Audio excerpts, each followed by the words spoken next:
Muhammad Ali stands at the entrance of Robben Island, staring across the water at the prison that held Nelson Mandela for 27 years, and his hands are shaking, not from Parkinson's, but from something deeper, something he can't name yet, something that feels like fear mixed with reverence mixed with a question he's carried his whole life. What does it really mean to fight? He's 51 years old now, his voice softer than it used to be, his movements slower, but his presence still fills every room he enters, and today he's about to enter a room that will change him forever, a 6 by 9 foot cell with a thin mat on the floor, a small window, and walls that witnessed a man's refusal to break for nearly 3 decades.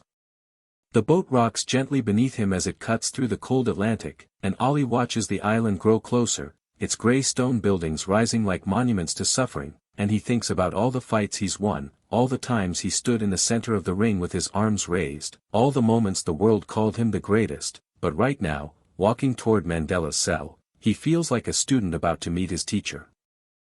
The year is 1993, and South Africa is transforming, apartheid is crumbling. Mandela has been free for 3 years, and Ali has come here not as a celebrity making a publicity tour but as a man on a pilgrimage, because for decades he watched Mandela's fight from afar and saw in him something he recognized in himself, a man who chose principle over comfort, dignity over safety, truth over silence. But there's a difference, and Ali knows it.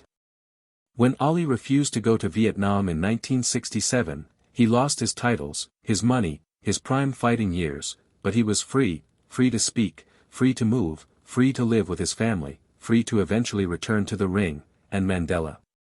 Mandela lost 27 years, locked in a cell smaller than Ali's bathroom, breaking rocks in a limestone quarry under the scorching South African sun, sleeping on a thin mat with a single blanket, eating malai pap and watery soup, forbidden from attending his mother's funeral or his son's burial, cut off from everyone he loved, and still, refusing to compromise, refusing to denounce the ANC, refusing to trade his freedom for their conditions.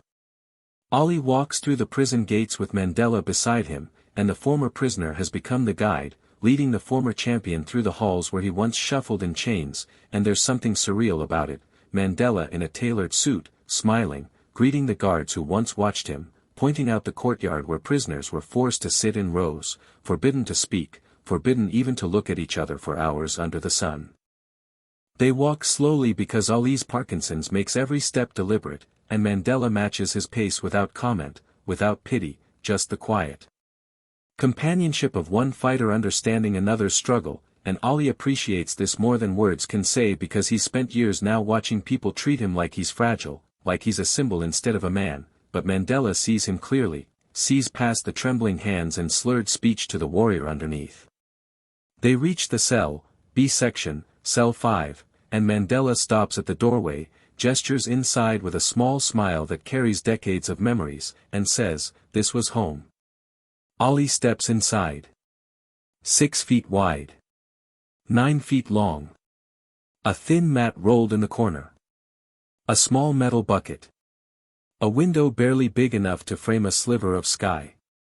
Ali has fought in arenas that held 60,000 screaming fans, has stayed in penthouse suites overlooking Manhattan, has lived a life so large it barely fits inside the history books, but standing in this cell, he feels the walls pressing in, feels the weight of days turning into years turning into decades, feels what it means to fight when there's no crowd cheering, no bell to end the round, no opponent to knock out, just you and your principles and the unbearable question of whether you'll surrender them to make the pain stop. He touches the wall, cold and rough under his palm, and imagines waking up here every morning for 10,000 mornings, imagined the sound of keys and locks and guards' boots and other prisoners' coughs echoing through stone corridors, imagined lying on that thin mat at night wondering if anyone outside still remembered your name, still believed in your cause, still thought you were worth the sacrifice. Mandela stands in the doorway watching Ali, and there's something knowing in his eyes, something that says yes, now you see it, because Mandela has watched Ali's journey too, watched him refuse the draft, watched him stripped of everything, watched him return to the ring and reclaim his crown, and he knows that Ali understands sacrifice, but this cell is a different kind of sacrifice. This cell is what happens when the world doesn't just take your title but takes your life and asks if you'll trade your soul to get it back. How did you survive this? Ollie asks, his voice quiet, almost a whisper, and it's not really a question about physical survival, it's about mental survival, spiritual survival, the kind of survival that doesn't break you even when breaking would be so much easier. Mandela steps inside the cell, stands beside Ollie in the cramped space, and says, I survived because I knew the cause was bigger than me, bigger than this cell, bigger than my comfort or my pain. I survived because every morning I woke up and chose to believe that justice would come, even if I never lived to see it. Ollie nods slowly, and tears begin sliding down his cheeks, not from sadness but from recognition, from the overwhelming understanding that he's standing in the presence of a courage so pure it makes his own battles feel small by comparison. Even though his battles weren't small, they were huge and they cost him everything he'd worked for, but Mandela's battle cost him time, and time is the one thing you can never get back. They sit together on the floor of the cell, two legends in a space barely big enough for one, and Ollie realizes something that will stay with him for the rest of his life. Strength isn't about how hard you can hit, it's about how much you can endure without losing who you are. He thinks about all the times he called himself the greatest, all the times he danced in the ring and shouted his own name to the world, and he doesn't regret any of it because that confidence was its own form of resistance, its own way of telling a racist society that he wouldn't shrink himself to make them comfortable. But sitting here in Mandela's cell, he understands a different kind of greatness. The greatness of the man who fights in silence, who resists in darkness, who holds on to his humanity when the whole system is designed to strip it away.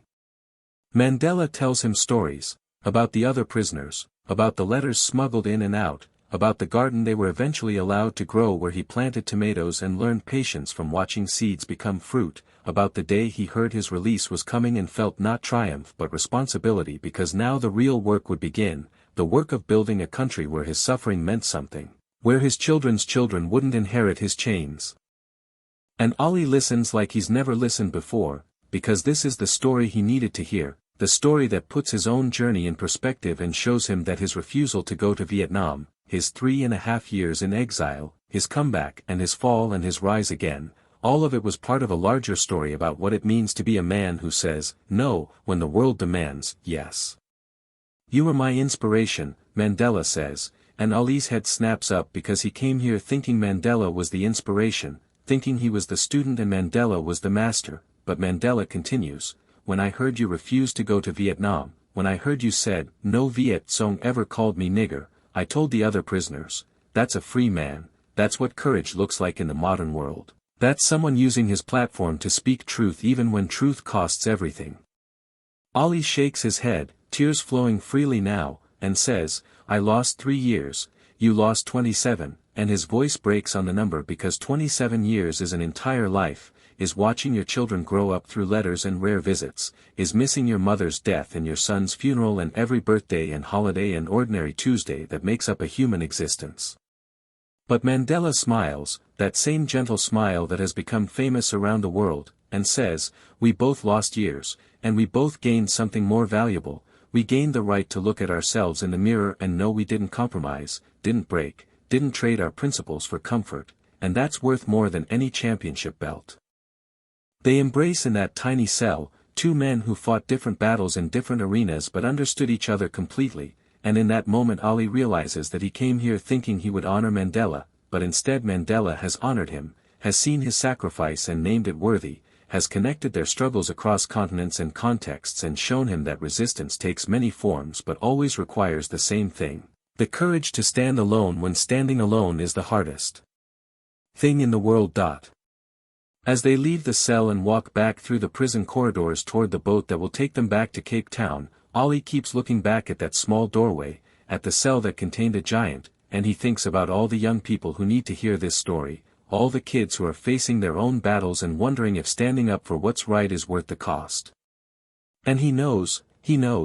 that this is the answer, it's worth it, not because you'll win, not because the world will thank you, not because your sacrifice will be easy or comfortable or celebrated in your lifetime, but because some things are more important than comfort, some truths are more valuable than applause, some fights are worth fighting even when you fight alone in the dark. Mandela walks beside him in the sunshine, a free man in a free country, and the transformation is almost impossible to believe, from prisoner to president, from Cell 5 to the Union buildings, from breaking rocks to breaking the chains of apartheid, and Ollie understands now that this is what real victory looks like, not the knockout in the final round, but the long, patient, unbearable endurance that outlasts oppression and proves that the human spirit cannot be conquered, cannot be broken, cannot be contained in any cell no matter how small. They reach the boat, and before Ollie boards, Mandela takes both his hands and says, "Thank you for coming, thank you for seeing, thank you for understanding that we were always in the same fight, you in your ring, me in my cell, both of us refusing to be what they wanted us to be, both of us insisting on our dignity even when dignity cost us everything."